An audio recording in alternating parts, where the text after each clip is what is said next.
Welcome back, everybody, to another episode of the Nonprofit Show. You know, in the green room, I've met my new best friend, Nancy Sasaki, because we've been talking all things baseball. And if you are a baseball nut, this is the week where spring training's wrapping up. And this weekend, MLB starts off. And so we were going to town because Nancy L. Sasaki, CEO of United Way, San Diego County, is on with us today. And we were razzing her, my producer and I, about the San Diego Padres. So anyway, welcome. We're going to talk baseball, I think, today, huh? Hey, we could for sure. Yeah. We love our San Diego Padres.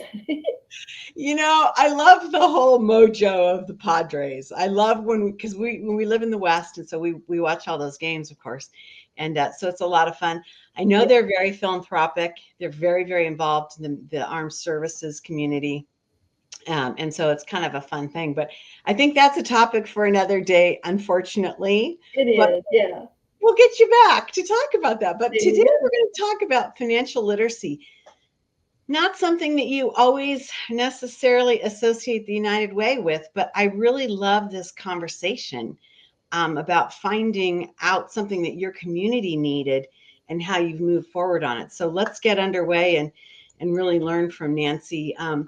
We have these amazing partners that learn with us every day, and they include Bloomerang, American Nonprofit Academy, Staffing Boutique, JMT Consulting, Third Sector Company, Your Part-Time Controller, and Fundraisers Friday.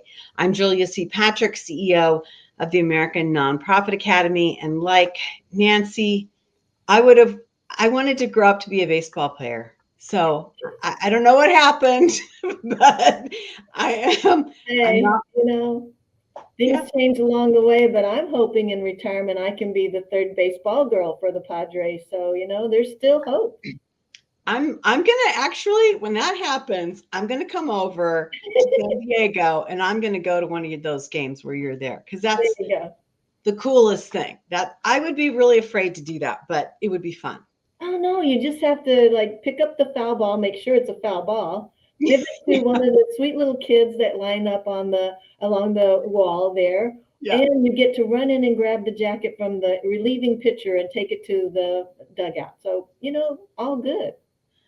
Okay. See, I think you just passed the job interview there, I could Nancy. be hired. I mean, yeah, I think you're there. I think we're going to Right? have to lobby for that. There you Well, go. Nancy Sasaki, wow, CEO of United Way, obviously a woman of many talents. But we have you here today to talk about the United Way of San Diego County and really talk about your interesting work that you're doing. First and foremost, San Diego County, for those who don't know, it is enormous. I mean, It's wow. huge. It's really big. That's for sure. Over Yes. 3 million people live here in San Diego County. Wow.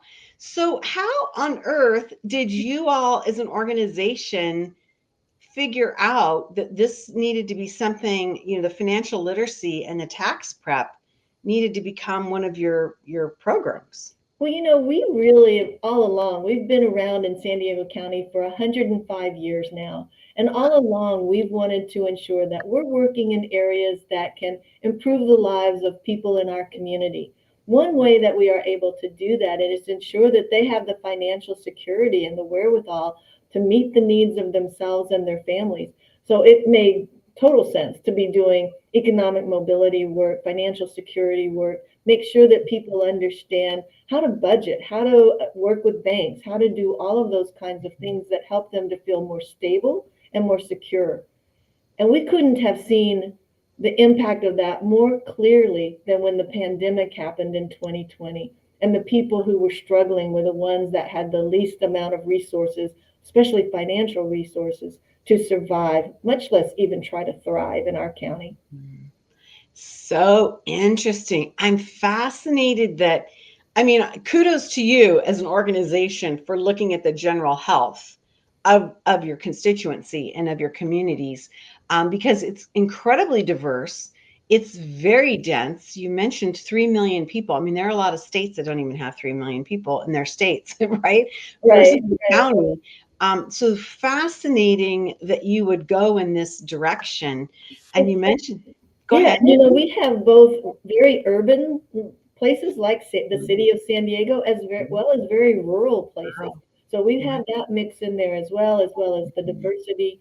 And we know from some studies, especially the real cost measure study that's done by our United Ways of California, that at least a third of our population do not make the money that they need to be able to survive in San Diego County. San Diego was identified as the most expensive city in the nation. So we know it takes a lot to live here. Right. Well, it's a beautiful area. It's a tourism center. It's a border city in many, many ways, and just a major thoroughfare for so much commerce. The military. I mean, there's a lot going on in San Diego, and so let's talk about this underserved population. And when we talk about tax help, um, I think a lot of times people think that underserved communities don't pay taxes, but they Well, do. they absolutely do pay taxes. And I think the real barrier is that many of the people who don't make much money think that they don't get any taxes in return, that there's, like they're paying in their taxes when they get paid, and they don't feel like they make enough to get anything back. And that couldn't be further from the truth. Like many times in San Diego, right now, if you make less than $67,000 annually, you could be eligible for tax credits and for tax returns. And you ought to at least try and see if you are in fact eligible. Come in and make an appointment and find out if you are eligible. Wow, that's amazing. Because that's just such a fascinating thing to think about. In some parts of the country, that would seem like a lot of money, but as you mentioned, in San Diego, hard to It, survive. it's not enough. And so the people that are, they're working maybe two or three jobs just to make Right, that much money, right? right. Their one job isn't enough to cover their expenses, so they're working more jobs. It impacts their families, it impacts their home life, it impacts their stress and their mental health. So it's really important that we have a service that allows them to come in and see whether or not they would be eligible for some funds to be refunded to them. And it could be small amount and it could be a major amount. And that's what we want to be there for, to help people understand that. So to go back to our baseball metaphor, I'm going to have you put up your catcher's mitt, and this is going to be a curveball. Have you been communicating with other nonprofits throughout San Diego to spread the word that you all are invested in this programming? Because this is not a normal path that most people would associate your organization with. Well, of course, we've been working with many others. United Way has always been about partnerships and building partnerships in the community. And in fact, our Earned Income Tax Credit Coalition is made up of over 45 organizations in San Diego County that are serving throughout. Some of them are doing the outreach and education to make sure people understand that these tax credits are available, that they could be eligible, that they should call 211 and make an appointment, something that's convenient to them where they live or where they work.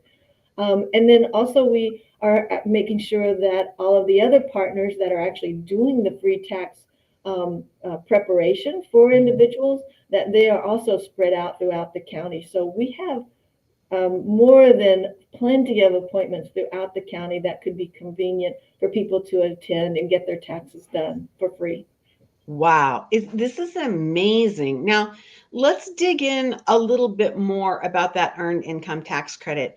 Not all states have this. I'm from a state that was one of the test states with this in the very beginning. Like I was mentioning to you in the green room almost 15 years ago, and it's just grown and it has become such a major opportunity for our communities throughout my state. Talk to us a little bit about that. You said you have 45 partners that are invested in this. Do you find that people understand this tax credit piece at all? For as long as it has been around, I don't think people understand it at all. And especially the people that could most benefit from it, I don't think they understand. But I think it's important to know that people in our community are paying taxes. No matter how much they make, they are paying taxes. And they come into our sites across the county and with all their documentation, and they are able to get these taxes filed. And most frequently people are so surprised that they are getting anything back.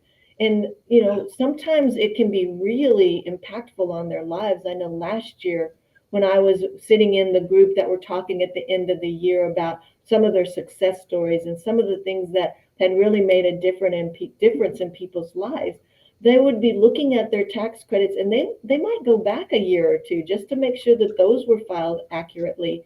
And they would find mistakes, and they would find things that they were owing money, and then they would find other mistakes, and then they would able to find out that they actually didn't owe that money and make those corrections and make a huge difference in these people's lives because their taxes were done correctly. So that would make a difference. Sometimes we hear stories from people that say, you know what, it might not have changed my life dramatically, but it was enough for me to put food on the table this month and not have to worry about that. So it can have make a huge difference in people's lives and what they're able to provide, but it always has a very positive impact on people. I've also got to believe that just like psychologically, that it must bring you a new group of people that begin to understand that there's help, that there's guidance, that there can be a relationship. I mean, who knows where these people don't become future volunteers or donors or engaged in your mission, right? I mean, to some degree, although we run the coalition and we bring all of these partners together, many times it's the organization that's doing the actual free tax preparation. So it might be one other organization, and they might not know it's United Way until the end. But of course, we are talking about it in partnership. So it's United Way and that other organization that is doing all of this work. And, we're really proud of the work that we're doing. Last year, we were able to bring back $39 million in federal and state refunds to the people that we served. And so it's huge. There are some impacts that are happening this year that I'm hoping that we can reach that number. Our goal is to expand that number and to bring back more. Pre-pandemic, we were in the $42 million range. So just trying to recover from all of that. We're hoping that we reach that goal again this year. Amazing. That is an astonishing impact. It's a huge number, and I think people don't realize how much money they leave on the table because we're still not reaching everybody that's eligible. And we would certainly love to be able to do that. And Nancy, about how many years has this program been going on? We've actually been doing the coalition since 2003, so it's been quite a while, and it's just continued to grow. I think in 2003, I wasn't here at that time. I think we had like 5 partner organizations, and we've grown to 45 now.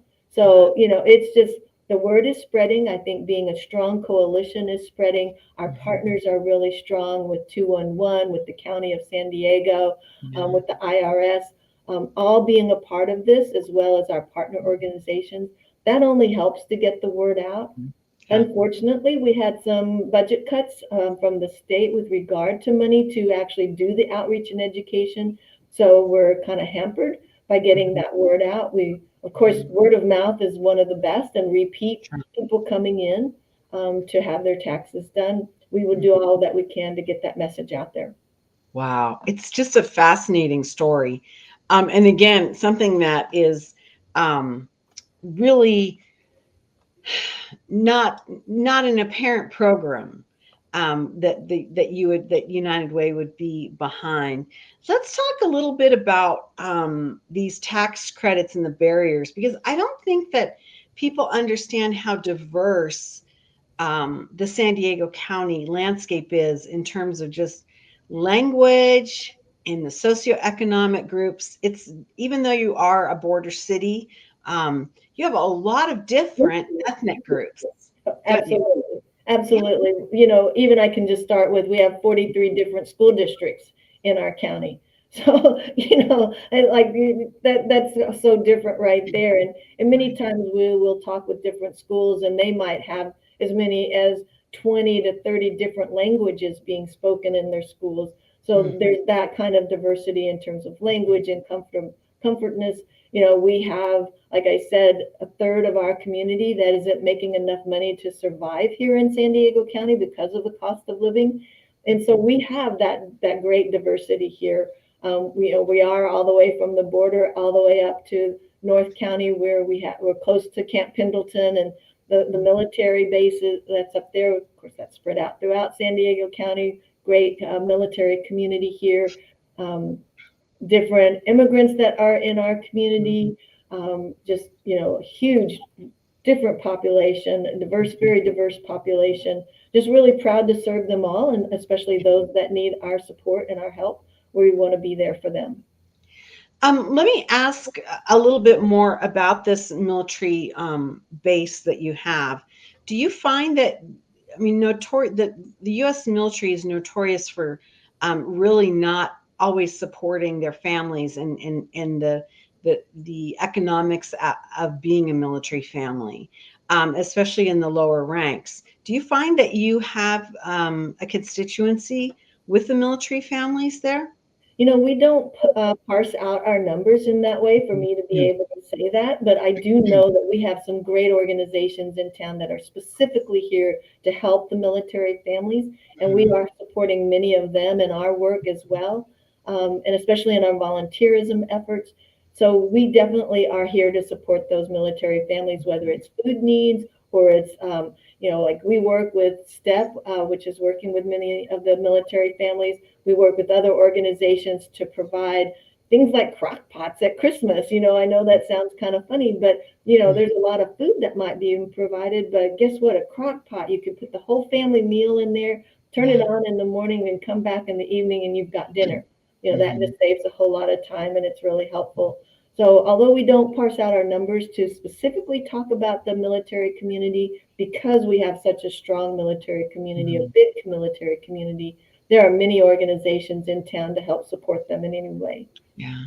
I think that's one of the things most people don't realize is how strong of a presence that military complex is Oh, it throughout. doesn't take much. If you're in the community, you'll see the jets flying over from the air base. If you're down by the beach and areas, you'll see the big ships that are over there at North Island. So, you see them everywhere. You can't miss them. And if you're a huge Padres fan like I am, they were the first team to wear the camouflage military jerseys. And they also invite the military to baseball games, and they have their own section, and they're always recognized at every game. So Yeah. it's huge. We love our military. Yeah, it's really an interesting part of the community, and I think it's a fascinating thing that a lot of Americans don't understand, how it changes a community and how it really makes a community a lot stronger in so many different ways. I've got another question. Again, getting that catcher's mitt up for a curveball.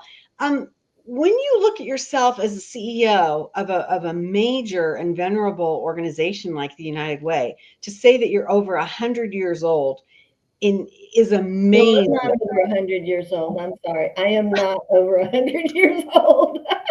What's God? You look so good. It's the I might baseball. feel that way sometimes, but nope. That's hilarious. The organization. Did you say you're 108 years old? The 105. organization. 105. Yeah. So incredible. I mean, any nonprofit in America, I don't care what you're doing, to reach those numbers is remarkable, let alone a United Way group. Do you have other United Way organizations across this country that are doing these types of programs that have learned from you? Or do you feel like you all are kind of more unique in this process? Well, that's an interesting question. Yes, there are almost 1,000 other local United Ways throughout the country, and we are also international. So there are others that are international throughout the rest of the world. I think we learn from each other. We are always talking about what's working, what's shifting, how are you managing the trends, what's specific to your community. And certainly, in this day and time, disaster relief has really risen to the top of some of the things that we need to be doing in our communities. Here in San Diego, a little over a year ago, in January of last year, we had some major floods that happened, and people are still not back in their homes in our community, and the work that we've been doing around that. Of course, there are others across the country that are dealing with fires and the wildfires and, really sad situations. There have been major floods in some other parts of the country. I think we learn from each other. But here in San Diego County, having been here for 105 years, keeping that real base of we are here to try and meet the needs of the community is what really keeps us grounded and what keeps us going and keeps us adaptable to what the needs are. So although we're focused on education and economic mobility, financial security work, sometimes we have to really address the needs of the community in disaster relief, or we're addressing the needs of the community in other ways. So we just need to keep that level of adaptability and flexibility in the work that we're doing, but also keep ourselves grounded in making sure that we are meeting the basic needs of the people in our community that may or may not be being met by other organizations, and how we can really pull that all together so that we work in partnership with others to make sure that kids and families and individuals are really reaching those goals, that they are able to have educational success, or that they are able to feel like they are financially secure, and that they can really provide for themselves and their families and feel like they're kind of reducing some of that stress. If nothing else, we learned in the pandemic that no one organization can do this alone, no matter how big, even as big as United Way is across the country. Yeah. We still can't do it alone. We need to work in partnership. Right. Nancy, before we let you go, how can you paint a picture of what your organization looks like? I mean, given that you are in such a vast area that is so diverse, how are you doing it? Like, what's the size of your team, and kind of paint a picture for us Sure. of how you work? Sure, and it might surprise you, but we have 28 staff members doing all of this work. And again, we're able to, the multiplier effect is because we work in partnership with others, right? That we are providing some base, we're providing the convening opportunity, because when you work in collaboration, you're able to align your goals, you're able to leverage resources, you're able to kind of put a common message out there in the community about what you are all trying to achieve. And you can begin to use data to look at what are the best practices, what are people doing that are really making a difference. And that's why we are able to succeed in this community with 28 staff doing amazing work. And of course, we would love to grow. Some of our programs are fairly new. We have SparkPoint, which is a financial literacy and coaching program that we just started 2 years ago. We have a STEAM to Careers program where we're working with juniors and seniors in high school to show them that STEAM careers are something that they could achieve. And it may not need a 4-year degree to get into those careers. So we're doing some of that work. We're having a bank on program where people can understand how to use banks. It's not just put your money in there and take it out when you need it. There's ways that you can build credit. There's ways that you can use the banking services to the best that you can, and to use them the most efficiently, and build trust in banks and other banking institutions in our community. So we're doing all of these kinds of things to make sure that we are still here in the community, that we are helping people in our community, and that I won't be here, but we're here in another 100 years. So, right? Yeah. Well, I mean, imagine the trajectory of how San Diego County has changed over the last 100 years. To think about what the next 100 years are going to look like, and the stress and the leadership that's going to be needed by an organization like the United Way. It's pretty substantial.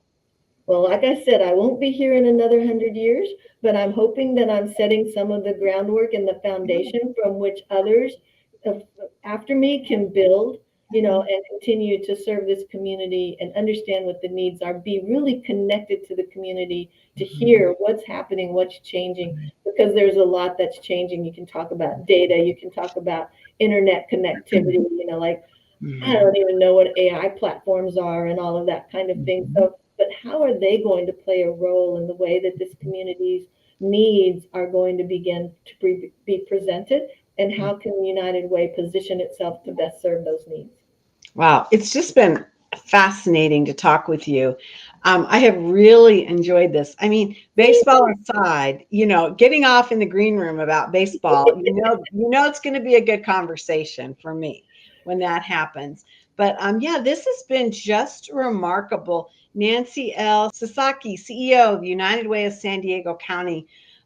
Really interesting work that you all are doing, a model for leadership in the nonprofit sector, and check out uwsd.org.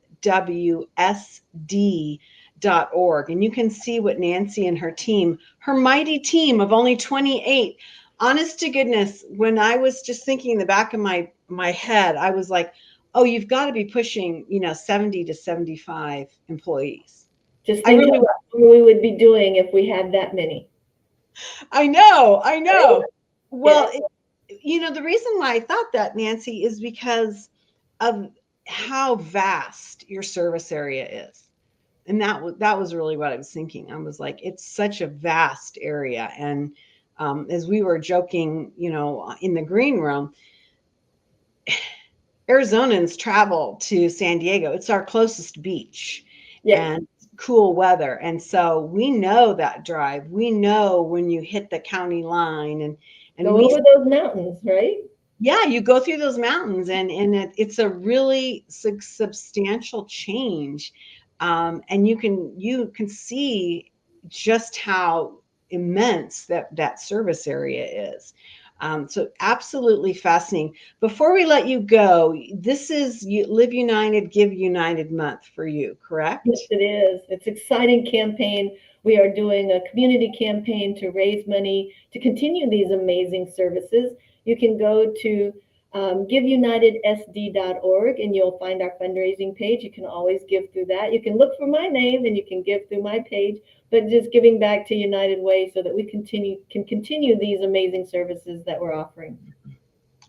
Just amazing. Well, this has been a great chat. I have so enjoyed having you on, Nancy. I've enjoyed it too. Thank you. Yeah, you bet. We will definitely keep in touch and see how these things are going, because I just think you're such a model for so many parts of our country. Thank you. Who we have amazing support and modeling for us here at the Nonprofit Show are our presenting sponsors. They include Bloomerang, American Nonprofit Academy, Staffing Boutique, JMT Consulting, Third Sector Company, Your Part-Time Controller, and Fundraisers Friday. These are the folks that join us day in and day out so we can bring you great interviews like we have with Nancy today and the United Way of San Diego County. As we end each and every episode, we want to remind everyone to stay well so you can do well.